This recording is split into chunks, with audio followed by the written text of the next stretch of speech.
गर्मियों की छुट्टियों में रोहन, तान्या और कबीर अपने दादाजी के गांव आए थे। गांव के पास एक घना जंगल था जिसमें तरह तरह की कहानियां प्रचलित थीं। एक दिन जब तीनों दोस्त पुराने घर की छत पर खेल रहे थे तो कबीर को एक पुरानी संदूकची मिली। उसमें एक पीला पड़ चुका कागज था। यह क्या है? तान्या ने पूछा। रोहन ने उसे ध्यान से देखा और चौंक कर बोला, यह तो एक नक्शा लगता है। नक्शे पर 3 निशान थे, एक बड़ा पेड़, एक झरना और अंत में एक एक्स का निशान। क्या यह किसी खजाने का नक्शा हो सकता है? कबीर ने रोमांच से कहा। तीनों दोस्तों ने तय किया कि वे इस रहस्य को सुलझाने जंगल जाएंगे। अगली सुबह वे अपने बैग में कुछ खाने पीने का सामान, पानी की बोतल और एक टॉर्च लेकर जंगल की ओर निकल पड़े। नक्शे के अनुसार पहला निशान एक बहुत पुराने बरगद के पेड़ के पास था, लेकिन जंगल में रास्ता ढूंढना आसान नहीं था। चलते चलते उन्हें गड़गड़ाहट की आवाज सुनाई दी। ये क्या था? तान्या ने डर कर पूछा। अचानक झाड़ियों से एक जंगली सूअर निकला और उनकी ओर बढ़ने लगा। भागो! कबीर चिल्लाया। तीनों दौड़कर पास की एक बड़ी चट्टान के पीछे छिप गए। कुछ देर बाद सूअर वहां से चला गया। यह तो खतरनाक था। रोहन ने राहत की सांस ली। उन्होंने आगे बढ़कर पुराने बरगद के पेड़ को ढूंढ लिया।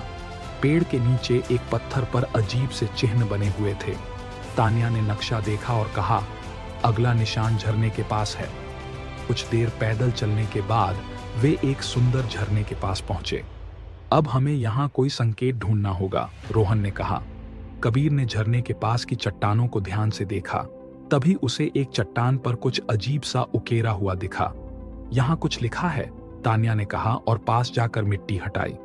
लिखा था, जहां पानी नहीं गिरता वहां देखो। वे झरने के किनारे किनारे देखने लगे। तभी रोहन को झरने के पीछे एक संकरी गुफा दिखाई दी। शायद यही असली रास्ता है। रहस्य गुफा में घुसते ही ठंडी हवा महसूस हुई। अंदर अंधेरा था, लेकिन रोहन ने अपनी टॉर्च जला ली।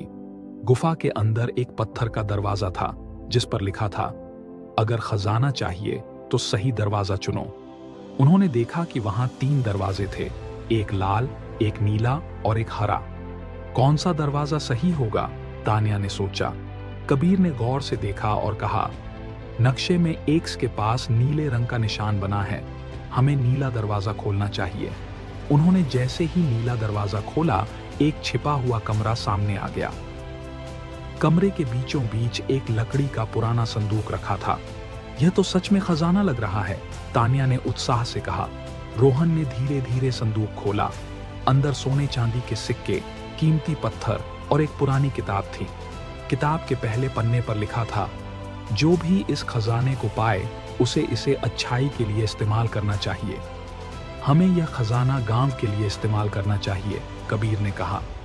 तीनों दोस्त खजाना लेकर गांव लौटे और इसे गांव के मुखिया को सौंप दिया। मुखिया जी ने इस खजाने से गांव में एक स्कूल और अस्पताल बनवाया। गांव के लोग बहुत खुश हुए और तीनों दोस्तों को जंगल के नायक का खिताब दिया गया। इस तरह रोहन, तान्या और कबीर ने जंगल के रहस्य को हल कर दिया और गांव की भलाई के लिए खजाने का सही उपयोग किया।